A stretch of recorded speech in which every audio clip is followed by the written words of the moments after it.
मेरठ के सरधना से पूर्व विधायक ठाकुर संगीत सोम ने जनशताब्दी समारोह के तहत आयोजित अटल स्मृति सम्मेलन एवं मतदाता गहन पुनरीक्षण कार्यशाला में जनसभा को संबोधित करते हुए बांग्लादेश में हिंदुओं पर हो रहे कथित अत्याचारों का मुद्दा जोर शोर से उठाया। उन्होंने कहा कि पड़ोसी देश में हिंदुओं का कत्लेआम किया जा रहा है, बहन बेटियों के साथ बलात्कार हो रही हैं और इसके बावजूद कुछ लोग प्रधानमंत्री नरेंद्र मोदी को गाली दे रहे हैं, जो बेहद निंदनीय है।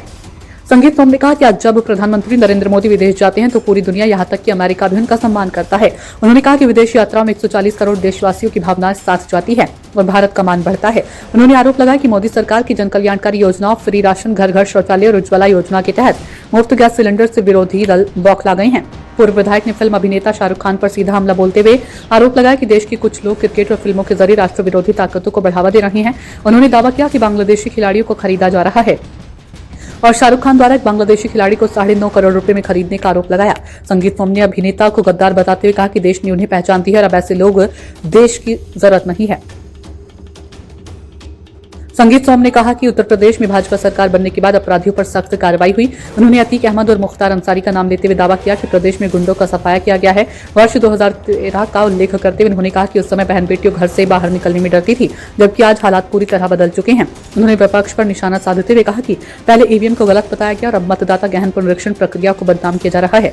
संगीत सोम ने दावा किया कि आगामी चुनाव में भाजपा 350 से अधिक सीटें जीतकर सरकार बनाएगी, जबकि उत्तर प्रदेश में विपक्ष 20 से 30 सीटों तक सिमट जाएगा। उन्होंने कहा कि देश में गद्दारों की कमी नहीं और ऐसे लोगों पर कड़ी नजर रखने की जरूरत है। उत्तर प्रदेश की सरकार जिस तरीके से गुंडे माफियाओं पर शिकंजा कसने का काम किया,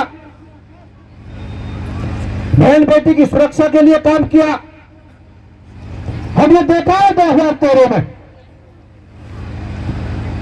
बहन बेटी घर से बाहर नहीं निकल पाती थी, मां अपने बेटे को नौकरी पर कहीं भेजती थी तो जब तक घर वापस ना आ जाए मां बाप फोन खड़खड़ाते रहते थे कि बेटा गया, कोई अनहोनी ना हो जाए। आज वही उत्तर प्रदेश है,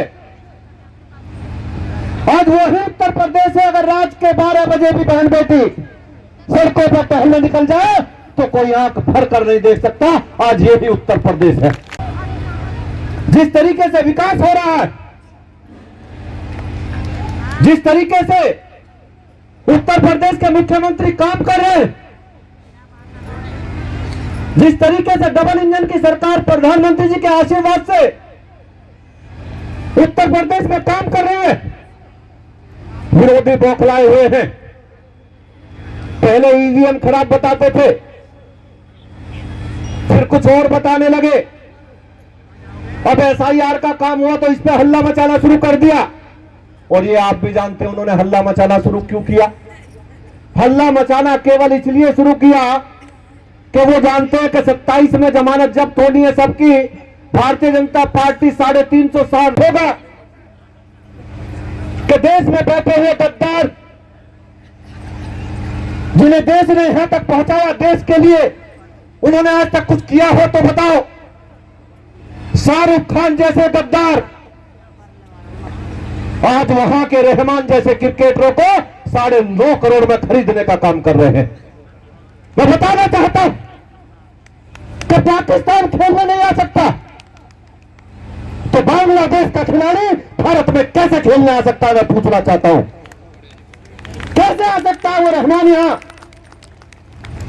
हिंदुओं का कत्लेआम करेंगे और शाहरुख खान जैसे गद्दार देश में उन्हें खरीदकर 9.5 करोड़ रुपया देने का काम करेंगे। ये बिल्कुल नहीं चलेगा और भारत की जनता इसे बिल्कुल बर्दाश्त नहीं करेगी। आप लोगों से कहना चाहता हूं कि अगर रहमान जैसे खिलाड़ी भारत में खेलने आएंगे तो एयरपोर्ट से बाहर कदम नहीं रख पाएंगे, हम दावे के साथ कह रहे हैं। समझना चाहिए शाहरुख खान जैसे गद्दारों को। आपको यहां तक अगर आज पहुंचाया तो इस देश के लोगों ने पहुंचाया। आपको अगर पैसा मिलता है तो यहां के देश के लोगों से मिलता है, लेकिन आप उस पैसे से देश के साथ गद्दारी करते हैं। आप कभी पाकिस्तान को चंदा देने की बात करते हैं, कभी रहमान जैसे खिलाड़ियों को खरीदने की बात करते हैं। ये देश में अब नहीं चलेगा, इन गद्दारों की देश में कोई जगह नहीं रहेगी, ये मैं कहना चाहता हूं। मैं आप लोगों से कहना चाहता हूं कि आज का कार्यक्रम इतना सफल कार्यक्रम